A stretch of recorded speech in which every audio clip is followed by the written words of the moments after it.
छा सम्झो था पाक चाइना जी दोस्ती जे करे पूरे ख़िते में सियासत ते कहिड़ा असर पवनि था ऐं असीं कीअं पंहिंजो पाण खे मज़बूत साबित करे सघूं था? प्लीज़। जी, ॾिसो चाइना जी जेका राइज़ आहे, इकनॉमिक राइज़ ऐं उन सां गॾोगॾु वरी जेका हुनजी मिलिट्री राइज़ आहे, इहा फिनोमिनल आहे।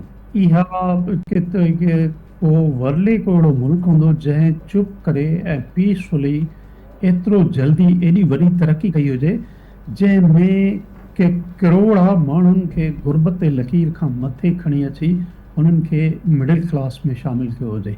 सो चाइना जो जेको इकनॉमिक मॉडल आहे उहो इलाही सक्सेसफुल मॉडल आहे, जितां बाक़ी दुनिया खे उतां बि असां सम्झणु घुरिजे। इन खां अलावा जेका चाइना जी मिलिट्री पावर आहे उहो हुननि जेको आहे लास्ट पाकिस्तान ऐं इंडिया जे जेको क्लैश आहे उन में हुननि साबित कयो त हुननि जो जेफ थंडर जंहिंमें हुननि जो पाकिस्तान सां गॾु ताउन आहे, या हुननि जो जेसी जेके मिज़ाइल्स आहिनि दे आर वेरी इफेक्टिव, जंहिंजे करे हुननि में हिकिड़ो ख़िते में ऐं चाइना जी वरी हुन सां गॾोगॾु कमिटमेंट बि आहे त टू स्टैंड विथ पाकिस्तान जी इंटीग्रिटीअ ते ऐं सालमियत ते को सुवाल अचणु न ॾींदा।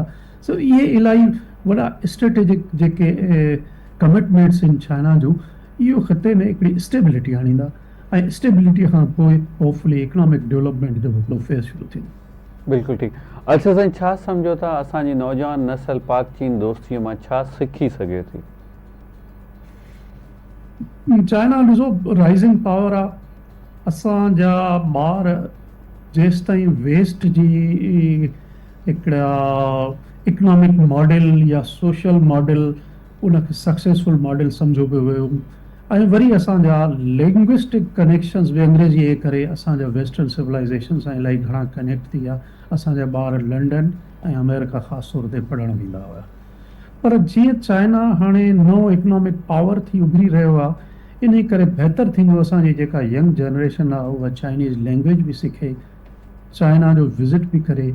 जेकॾहिं चाइना ऐं हांगकांग जे यूनिवर्सिटीज़ में जिते एजुकेशन सस्ती आहे अते उन्हनि खे पढ़ण जो मौक़ो मिले त उहो बि ज़रूरु पढ़नि। छो जो स्टेम जेको प्रोग्राम आहे, साइंस एंड टेक्नोलॉजी ऐं मैथमेटिक्स जो जेको प्रोग्राम आहे, उन में चाइनीज़ बाक़ी दुनिया खां इलाही अॻिते आहिनि।